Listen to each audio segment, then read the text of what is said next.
Hello guys, welcome back to my channel.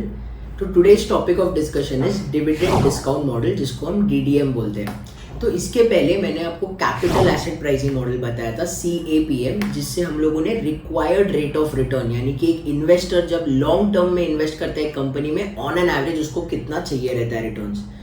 Similarly हम लोग ये जो रिक्वायर्ड रेट ऑफ रिटर्न है वो DDM के थ्रू भी निकाल सकते हैं. So do watch the video till the very and and अगर आपको कोई डाउट रहेगा तो आप कमेंट सेक्शन पे लिख सकते हो. ये जो वीडियो है MBA इन फाइनेंस या अगर आप CFA कर रहे हो या इन जनरल अगर आपको फाइनेंस समझना है उसके लिए बहुत ज़्यादा हेल्पफुल रहेगा. तो do watch the video till the very and.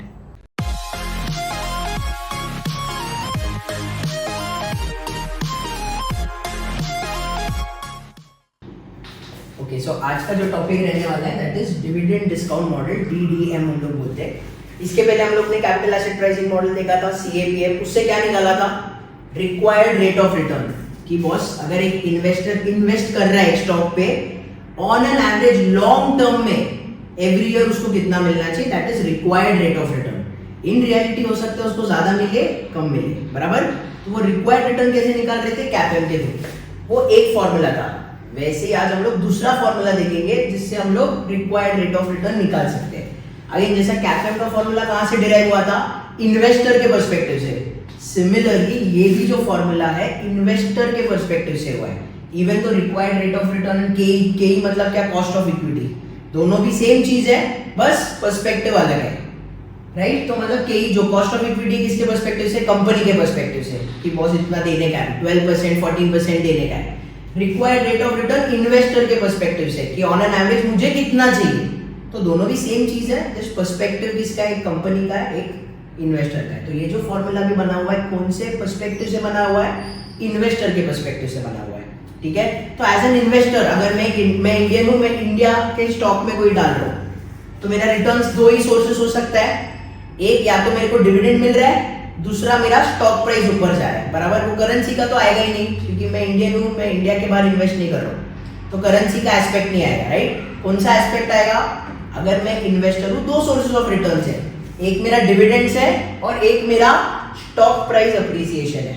तो फॉर्मूला कैसा है? D1/P0 plus growth. जो फर्स्ट वाला फैक्टर है D1/P0. D1/P0 का मीनिंग समझा देता हूं. D1 है एंड P0 मतलब एज ऑफ टुडे प्राइस क्या है. कभी भी हम लोग P1 नहीं बोलते, प्राइस हमेशा एज ऑफ टुडे रहेगा. D1 मतलब फ्यूचर डिविडेंड. अभी it is very important for us to understand कि जो भी मेरा वैल्यू रहता है कंपनी का वो फ्यूचर डिविडेंड पे डिपेंड करता है. एंड कंपनी जब डिक्लेयर करता है डिविडेंड 95-98% ऑफ द टाइम्स वो देता ही है, क्योंकि अगर नहीं दिया ना तो बहुत ज्यादा नेगेटिव हो जाएगा. क्योंकि अगर एक इन्वेस्टर है वो प्रीडोमिनेंटली कंपनी पे इन्वेस्ट कर रहा है, क्यों? क्योंकि उसको दिख रहा है कि हर साल मुझे कुछ भी हो यहाँ पे 4% यील्ड तो मिल ही रहा है, राइट. तो अचानक डिविडेंड नहीं दिया, कंसिस्टेंटली दे रहा था और नहीं दिया तो वो बहुत नेगेटिव जाता है. तो इसके लिए हम लोग काफी सर्टेनिटी के साथ D1 प्रेडिक्ट कर पाते हैं.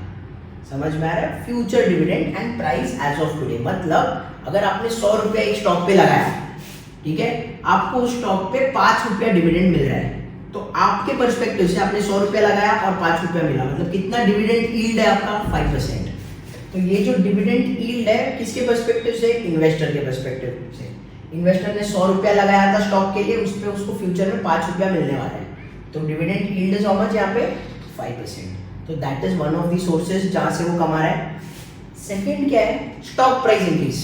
अगर स्टॉक मेरा 100 रुपये में खरीदा था वो 120 हो रहा है, तो 20% इंक्रीज है ना. तो that is nothing but your growth. अब ये जो ग्रोथ है ना, ये शॉर्ट टर्म ग्रोथ नहीं है. समझ में आ रहा है? मतलब एक स्मॉल कैप स्टॉक है या मिड कैप स्टॉक है, उसका ग्रोथ कैसे रहेगा? बहुत ज्यादा रहेगा ना स्टार्टिंग में, and 10 years 15 years down the line में भी वो थोड़ा सा कम हो जाएगा ग्रोथ, या 8 इयर्स बाद भी हो सकता है, बराबर है कि नहीं. तो ये जो ग्रोथ है ना, ये लॉन्ग टर्म सस्टेनेबल ग्रोथ है. मतलब ऐसा ग्रोथ जो लॉन्ग टर्म में होगा और जो सस्टेनेबल रहेगा 6% 7%. तो मतलब सबसे फर्स्ट चीज हम लोग को समझना है, ये जो फॉर्मूला है ये हम लोग स्मॉल कैप और मिड कैप के लिए यूज कर सकते हैं क्या? नहीं, क्योंकि उसका ग्रोथ एक्सपोनेंशियल रहता है स्टार्ट में और फिर कम हो जाता है. देखो बड़े कंपनीज में भी ग्रोथ रहता है, ऐसा नहीं है, बट नॉर्मली हम लोग ये बड़े कंपनीज के लिए ही यूज करेंगे. सेकेंडली छोटे कंपनीज रहेंगे तो डिविडेंड कंसिस्टेंटली पे करेंगे, ऐसा बोल सकते हैं क्या? Not necessary. समझ में आ रहा है? अगर इंडस्ट्री छोटी है तो कंपनी छोटी रह सकती है, तो हो सकता है वो कंपनी ग्रो नहीं कर रहा है, डिविडेंड्स दे रहा है, ये पॉसिबिलिटी है। नहीं तो हम लोग देखते हैं कि स्मॉल एंड मिड कैप्स इतना ज़्यादा डिविडेंड्स नहीं देंगे, मेजॉरिटी अगर हम लोग देखेंगे, बराबर है कि नहीं। सेकेंडली अगर वो डिविडेंड्स नहीं दे रहा है, और सेकेंडली ऐसा हो सकता है कि डिविडेंड्स दे रहा है बट कंसिस्टेंटली नहीं दे रहा है, या तो प्रॉफिट्स के हिसाब से नहीं दे रहा है। प्रॉफिट अगर बढ़ेगा तो डिविडेंड भी बढ़ना चाहिए ना, लेकिन अगर थोड़े कंपनीज है जो डिविडेंड कांस्टेंट दे रहे हैं, कितना भी प्रॉफिट हो डिविडेंड कांस्टेंट दे रहे हैं, तो उसके लिए भी हम लोग ये यूज नहीं कर सकते। इतना समझ में आया? अब ये ग्रोथ के बारे में थोड़ा और बात करते हैं, एक सिंपल एग्जांपल लेते हैं। अगर एक कंपनी सपोज 200 करोड़ का नेट इनकम कर रहा है, 200 करोड़ में से 50 करोड़ वो डिविडेंड दे रहा है। अब ये कंपनी के पर्सपेक्टिव से 200 करोड़ में से 50 करोड़ क्या कर रहा है, वो डिविडेंड्स दे रहा है, बाकी का 150 क्या कर रहा है, वो बिजनेस में ही रिटेन करके रखा है। तो जो ग्रोथ होता है ना, वो ये रिटेन अर्निंग्स पोर्शन से होता है। तो ये जो 150 है ना, वो बेसिकली ये वाला पार्ट है, एंड जो 50 दे रहा है ना, ये वाला पार्ट है। समझ में आया क्या? तो 200 में से कितना डिविडेंड दिया, 50, यानी कि कितना परसेंट हुआ वो, 25%। तो कंपनी के एंड से जो वो डिविडेंड देता है ना, उसको हम लोग बोलते हैं डिविडेंड पे आउट। समझ में आ रहा है? कंपनी का कितना कमाया, कंपनी ने 200 करोड़, 200 करोड़ में से कितना डिविडेंड दिया, 50, तो कितना परसेंट पे आउट किया, 25%। बाकी का 75% उसने रिटेन किया कंपनी में ही, तो उसके वजह से ग्रोथ हुआ होगा। तो इसको हम लोग बोलते हैं रिटेंशन रेट। समझ में आया? तो रिटेंशन रेट से मेरा ग्रोथ होता है, एंड ये जो है ये मेरा डिविडेंड वाला एस्पेक्ट है यहाँ पे। इतना क्लियर हुआ? कोई भी डाउट है? तो अगर एक बहुत बड़ा कंपनी, HUL जैसे कंपनीज के लिए हम लोग एक बार ये यूज कर सकते हैं फॉर्मूला, बट अगर छोटा कंपनी रहेगा, LT फूड्स जैसा, जिसमें ग्रोथ पोटेंशियल है अभी भी, मोल्टेक पैकेजिंग जिसमें ग्रोथ पोटेंशियल है अभी भी, उसमें हम लोग ये यूज नहीं कर सकते, क्योंकि शॉर्ट टर्म ग्रोथ रेट ज्यादा रहेगा। एंड अगर हम लोग शॉर्ट टर्म ग्रोथ रेट यहाँ पे डालेंगे तो रिक्वायर्ड रेट तो 25-30% हो जाएगा, 35% हो जाएगा। समझा क्या? तो अगर एक सिंपल एग्जांपल ले, D1 सपोज मेरा 8 है एंड P0 मेरा 133 है, तो लगभग ये कितना होएगा मेरा, 8/133 इज अराउंड 6%, राइट। एंड मेरा long term sustainable growth rate मैं ले रहा हूँ 7%, तो मेरा कितना हो जाएगा, ये 6% plus 7% which is equal to 30%।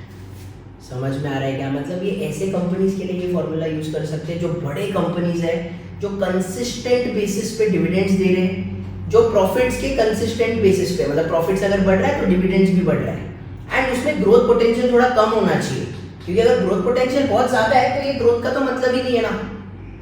समझ में आ रहा है? क्योंकि शॉर्ट टर्म में तो ग्रोथ इसका 20% भी रह सकता है।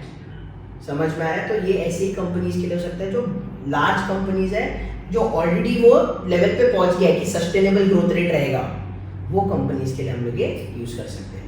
समझ में आ रहा है? नहीं तो it is better to use CAPM, capital asset pricing model. Done?